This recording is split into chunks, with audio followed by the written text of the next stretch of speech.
Cusco, Machu Picchu, Pisac, Inca era la palabra con la que se designaba al soberano de un vasto imperio, que se extendía desde el sur de Colombia pasando por Ecuador, Perú, Bolivia y Argentina, hasta la región subcentral de Chile. Esta amplia geografía, con sus habitantes y paisajes, se conocía como Tahuantinsuyo. A mediados del siglo XV, Topa Inca Yupanqui, 10º monarca inca, conquista e incorpora el noroeste argentino al Tahuantinsuyo.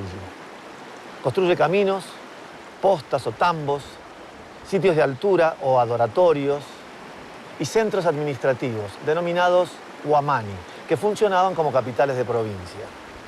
Este valle del río Quimbibil, ubicado en la localidad de Londres, de la provincia de Catamarca, una zona rica en recursos naturales y tierra fértil, resultó de gran interés para los incas. Los grupos que aquí residían eran agricultores y manejaban ciertas habilidades, como la producción metalífera, con particular maestría. En esta zona, en medio de los ríos Quimbibil y Hondo, enmarcado por un bosque de algarrobos, chañares, acacias y talas, los incas instalaron el Xincal de Quimbibil.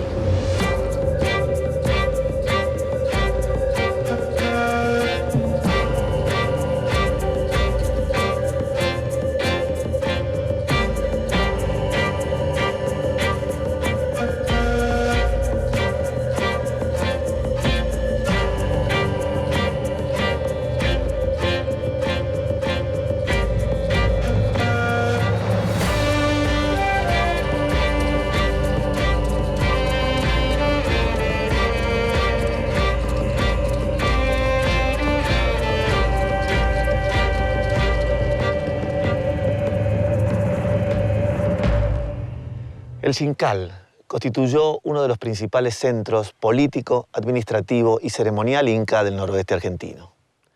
Era considerado como un nuevo Cusco, un lugar que replicaría simbólicamente la capital del imperio. Tanto los edificios como el paisaje circundante conformaban una red espacial, donde cada punto tenía un significado, a la manera de marcadores geográficos y económicos, pero al mismo tiempo sagrados. En 1950, el doctor Alberto Rex González y posteriormente, a partir de la década del 80, el doctor Rodolfo Rafino, sistematizan el trabajo sobre este sitio. Sus estudios, junto a los aportes de jóvenes científicos en la actualidad, nos dan herramientas para entender esta compleja red.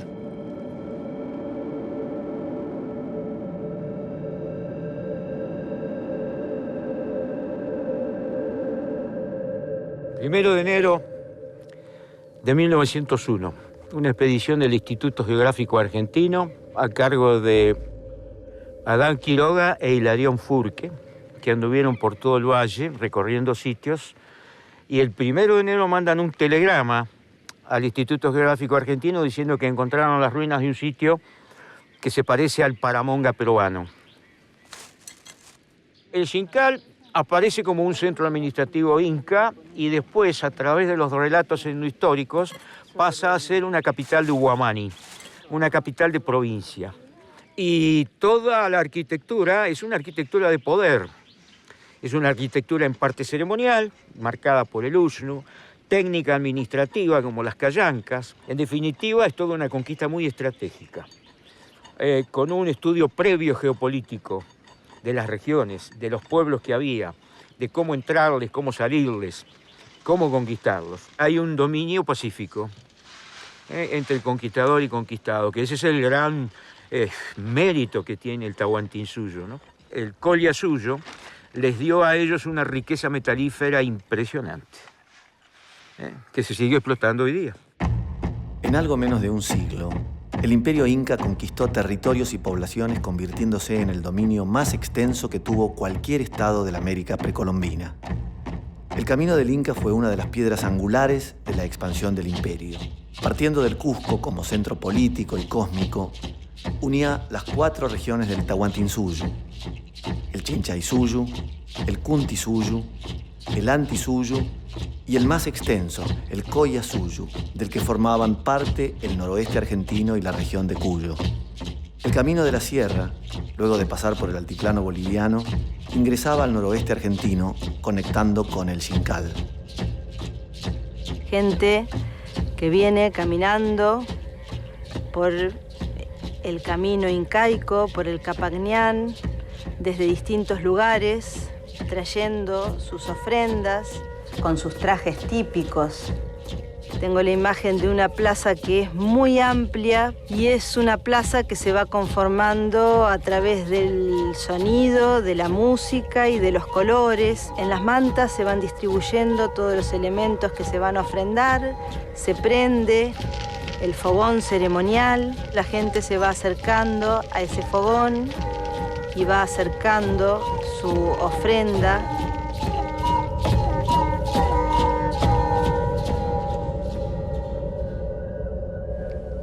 La Plaza Inca, conocida como Aucaipata, era un componente urbano de gran significación en lo que se conoce como la arquitectura del poder. En ella se realizaban ceremonias vinculadas a actividades de índole política o religiosa, paradas militares, desfiles o juegos. La interacción social era el eje central de estos eventos que resultaban medulares en la ideología del incario. Un sitio ruidoso debe haber sido, seguramente, poblado por músicos con el erque, seguramente. En el Usnu, el Inca mirando hacia los puntos cardinales, tanto para ver la salida como la puesta del sol. Ubicado en el centro de la Plaza Inca, el Usnu es una de las estructuras más emblemáticas del Tahuantinsuyo. Consistía en una plataforma ceremonial que funcionaba a la manera de un escenario, en el que se realizaban rituales relacionados con la fertilidad de la tierra. Desde este asiento de piedra o tillana, los gobernantes y los sacerdotes llevaban adelante diferentes actividades oficiales. Impartían justicia a la manera de un tribunal y presidían desfiles militares. Este era un sitio de privilegio para observar las festividades que se realizaban aquí, en la Plaza del Xincal.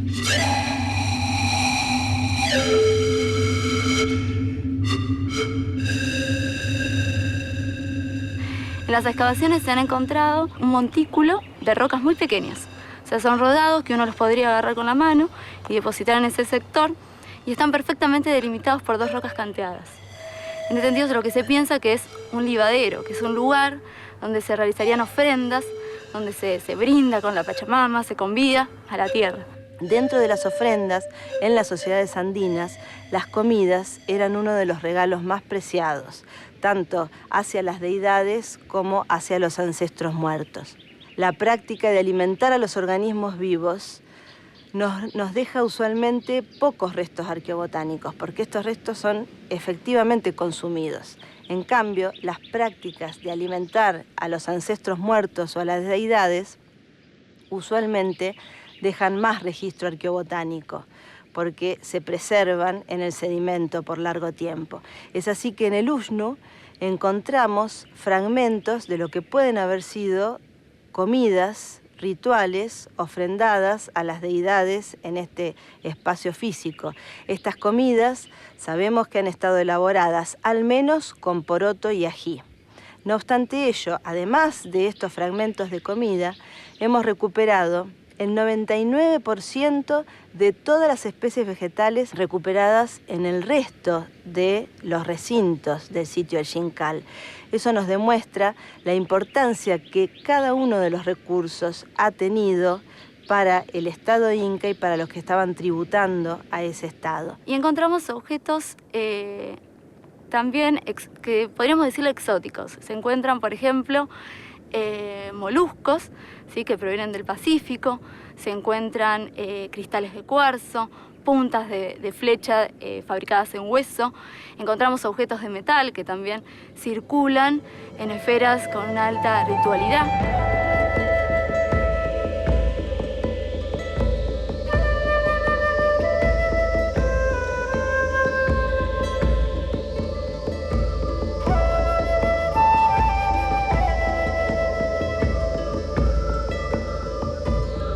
Las callancas eran, en palabras de los cronistas del siglo XVII, grandes galpones de piedra tallada, posiblemente con techos de paja, estructura de madera y barro batido, en donde se realizaban diversas actividades como fiestas y regocijos, durante los tiempos de lluvia, cuando no se podía permanecer en la plaza inca. El resto del año, en estos espacios se tomaban decisiones de carácter político o administrativo, como por ejemplo los turnos de trabajo que tributaban las comunidades que eran incorporadas al Tahuantinsuyo. Lo que yo veo en una callanca es cerámica que está siendo utilizada para contener, para servir, se está haciendo, se está fabricando. Tengo restos de pigmentos, tengo restos de arcillas, restos de piedras para pulir. Veo cerámica que viene desde el Cusco a cerámica que viene de Santiago del Estero. Es un espacio donde la gente está compartiendo, no solamente con la gente de los mismos grupos locales, sino también grupos más lejanos. Las culturas preexistentes antes de la llegada del Inca las tenemos de una antigüedad desde 600 años antes de Cristo para acá. En 1470 más o menos llegan los incas y ahí tenemos un cambio rotundo en lo que es la cerámica. Y aparecen 3 elementos típicos con esta llegada del Inca. Los aríbalos para contener chicha, los platos donde se servían las comidas y las ollas para cocinar. La gente local del lugar empiezan a imitar esta cerámica incaica. O sea, vos tenés cerámica cusqueña que le llamamos, que es cerámica importada, de una calidad excepcional, y cerámica que imita a la cerámica incaica. Pero la cerámica que aparece en ese momento también cambia su forma y cambia su decoración. La cerámica Belén tiene una característica que se llama tripartita, tiene una base, un cuerpo y un borde, digamos un cuello y un borde muy marcado, una tripartición muy marcada, que se va perdiendo a la llegada del Inca, ¿sí? Y van cambiando los colores, van cambiando los pulidos, van cambiando las decoraciones. Si bien siempre es las funciones de contener chicha o de servir en platos, la cerámica que encontramos en espacios domésticos no son las mismas que podemos encontrar en el Uxnu, ¿sí? La cerámica que encontramos en el Uxnu es de una calidad excepcional, es cerámica importada, es cerámica que está siendo exhibida, que está siendo mostrada, que está siendo admirada, donde se contienen todo lo que va a ser ofrendado a la Madre Tierra.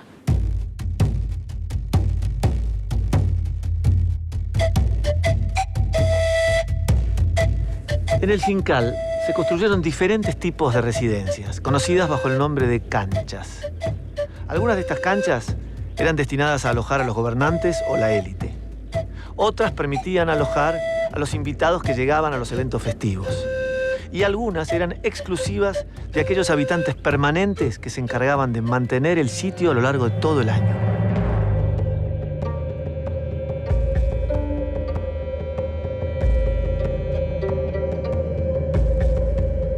Aquí nos encontramos en la residencia del curaca, o jefe local.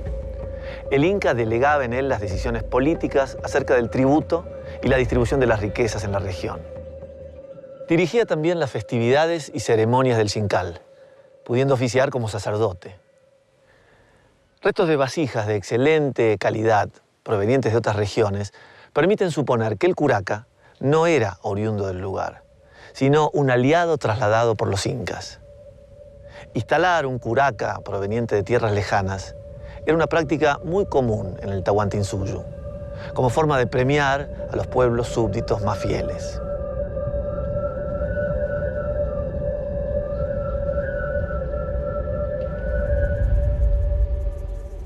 El tributo es el impuesto, no en dinero, sino en especies. La población estable del Xincal sería de alrededor de 800 habitantes, no más. Y la población que estaba circulando por la región eran miles. De modo que, ¿cuál es el sistema atractivo que podían generar, sino las fiestas periódicas y permanentes? Las comunidades de acá eran obligadas a tributar y deben haber sido obligadas a hacer los edificios que estamos viendo, bajo la dirección de arquitectos cusqueños, no tengan duda. Todo hacia el Cusco, todo el drenaje hacia el Cusco. La práctica ritual se ve materializada en la apropiación de distintos elementos del paisaje. Los cerros aterrazados oriental y occidental fueron aplanados artificialmente, lo que implicó que muchos trabajadores removieran toneladas de tierra y piedra picada. En ambos cerros se construyeron escaleras de cientos de peldaños para acceder a lo alto. El cerro aterrazado occidental es el que presenta un mayor número de elementos sagrados. En la base, unos pequeños andenes de cultivo para propósitos especiales. Y en la cima, varias rocas huacas alineadas y oquedades, que pudieron ser marcadores espaciales con alguna finalidad astronómica. Dos personas en la actividad de molienda, una que es la que muele, otra que es la que va acercando todos los granos que saltan del mortero y los vuelven a poner en el mortero. Se turnan en la molienda porque las manos de moler son muy pesadas. Las mujeres, en silencio, se van turnando para moler el maíz.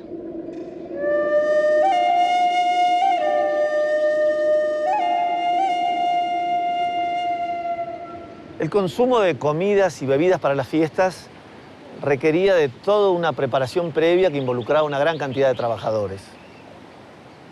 Numerosos morteros como estos son los vestigios ancestrales de aquellas antiguas prácticas. Aquí se molían maíz, tubérculos, algarrobo, chañar y porotos. En los alrededores también se cocinaban alimentos y se producía chicha.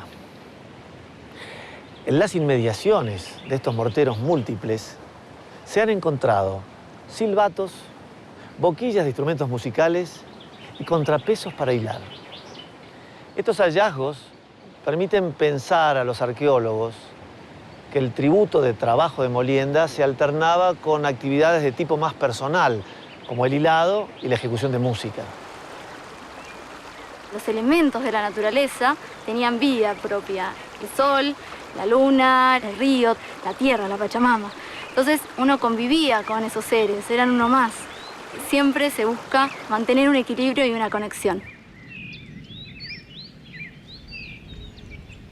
A pocos kilómetros al sur del Xincal, encontramos una estructura arqueológica conocida como Piedra Raja.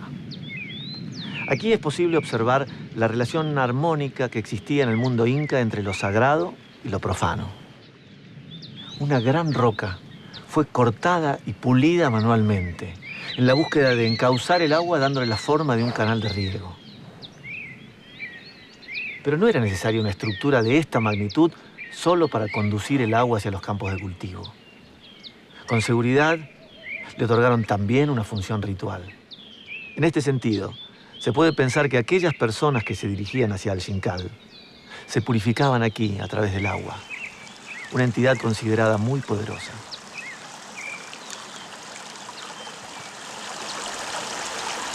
Se tiene la idea que el agua purifica a las personas cuando la beben, purifican en los baños, y también pensar el agua como dadora de vida cuando se cultiva, cuando penetra la tierra, permite junto al sol, por ejemplo, crecer el maíz o diferentes tipos de cultivo.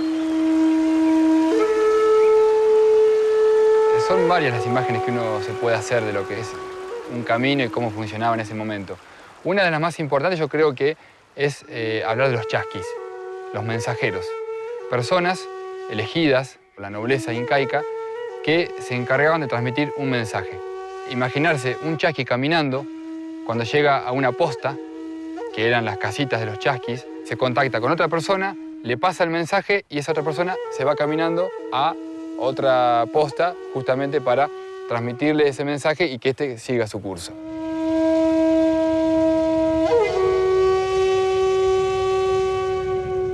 A través del Camino del Inca llegamos a Los Colorados, un centro de producción agrícola directamente vinculado al Xincal. Si bien este sitio existía previamente a la llegada del Imperio Inca, dado que las comunidades autóctonas eran expertas agricultoras, los incas lo extendieron ampliamente a través de terrazas y andenes de cultivo. Los productos que aquí se cosechaban eran conducidos a los almacenes colcas del Xincal. Una parte de la producción agrícola era destinada al consumo en los momentos de grandes reuniones y la otra se redistribuía a lo largo de toda la región.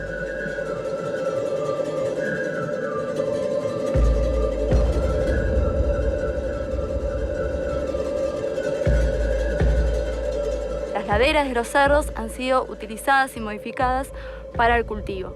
Encontramos andenes, son estructuras para sectores de cultivo. Lo que se hace es, se va despedrando la ladera y se van creando muros verticales que delimitan sectores de cultivo, una especie de escalinata delimitada por estos muros. Justamente lo que hacen los muros es contener la tierra fértil de estas laderas y mantener la humedad, que junto con la cercanía del agua hace que sea un lugar muy bueno para el cultivo. Otra forma de cultivar es en canchones, que ya son lugares despedrados, mucho más amplios, delimitados también por muros, pero en una superficie más llana, más extensa.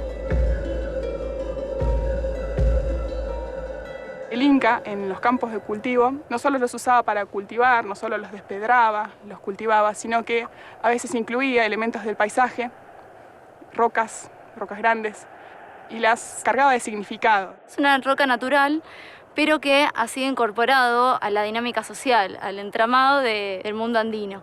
Y además se la considera como una roca huaca, en la que se rememora constantemente los antepasados.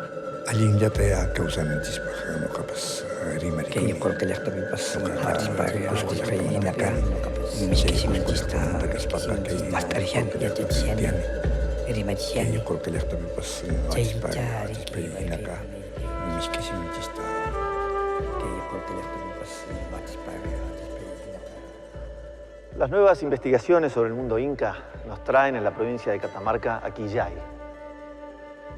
En este sitio se han encontrado 30 hornos de fundición de minerales. Estas estructuras complejas nos pueden dar indicios de por qué los incas se expandieron hacia la tierra del sur andino.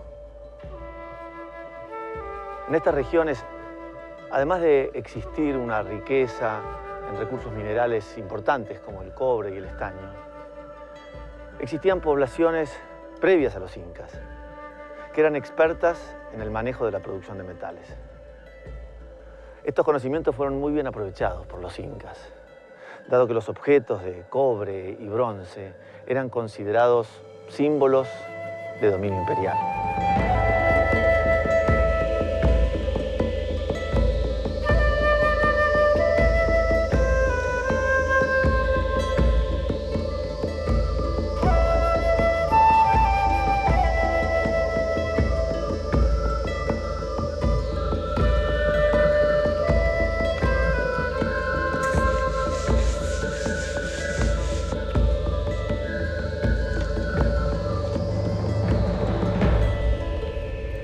Los hornos tienen una forma que son realmente novedosos porque no se encuentran en otros sitios, ni para el momento incaico ni para los momentos previos. Son estructuras que tienen forma tubular. Tenemos una cámara superior o una cámara inferior que están conectados por una serie de conductos.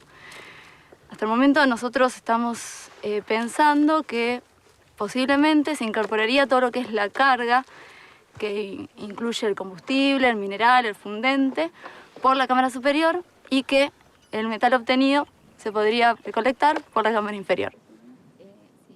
Existe evidencia de que la producción metalúrgica es muy profunda en el tiempo, y eso va generando una especialización de las poblaciones hasta convertirse en verdaderos expertos, al menos del manejo de lo que era el bronce y el cobre. Los incas, cuando llegan a esta región, encuentran eso, les resulta sumamente interesante, se apropian de los conocimientos de la gente que vivía acá, los pusieron a trabajar para el Tahuantinsuyo. Quizás lo que tengamos en Quillay sea las primeras partes de la fundición de cobre, y ese cobre, quizás en lingotes y demás, iba a otros centros especializados donde se producían los objetos terminados.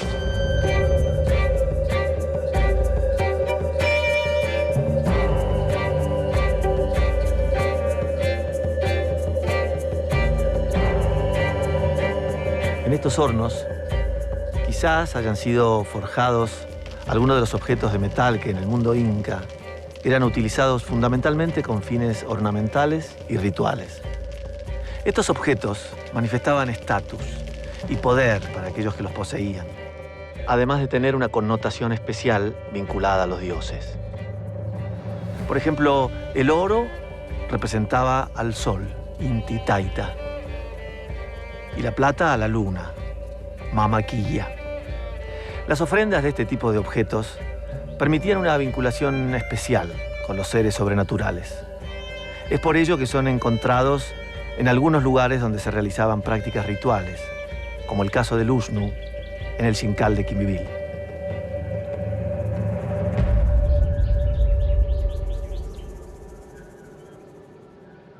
A través de caminos que la gente transitaba permanentemente, Quillay, Los Colorados y el Xincal, junto a otros sitios del noroeste argentino, conformaban una red entrelazada a núcleos urbanos ubicados en puntos distantes del Tahuantinsuyo. Nuestra identidad es el fruto de tradiciones compartidas desde diferentes regiones de América del Sur. Tradiciones que circularon por el camino del Inca, por las venas de la Pachamama. Desde Colombia, Perú, Bolivia y Chile llegaron hasta el noroeste argentino y la región de Cuyo.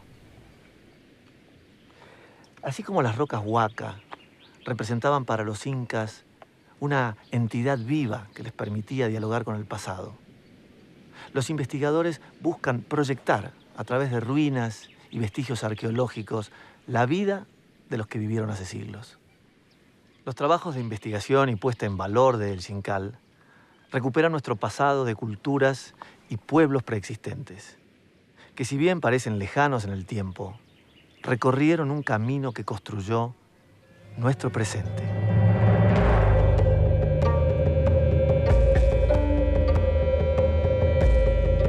Mis abuelos viven todavía, que ellos son descendientes de esta cultura y por eso nosotros somos parte de eso también. Ir a moler en un mortero, ver a nuestros abuelos tejer en el telar, preparar la lana. Como una relación de toda nuestra vivencia, nuestra forma de crianza a este lugar.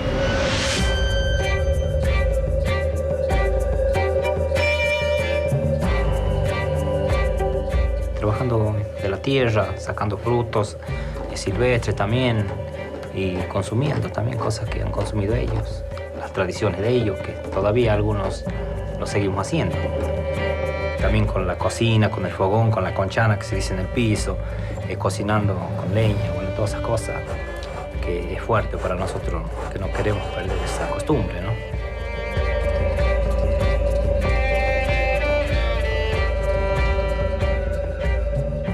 Uno entra y se siente influenciada por la energía que se recibe.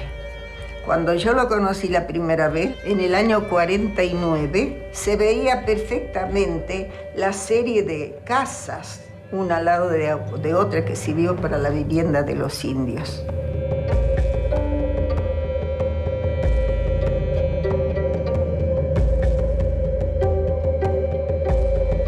Estrujaré tus noches, Mamaquilla, y tus días, Inti, a 5 siglos.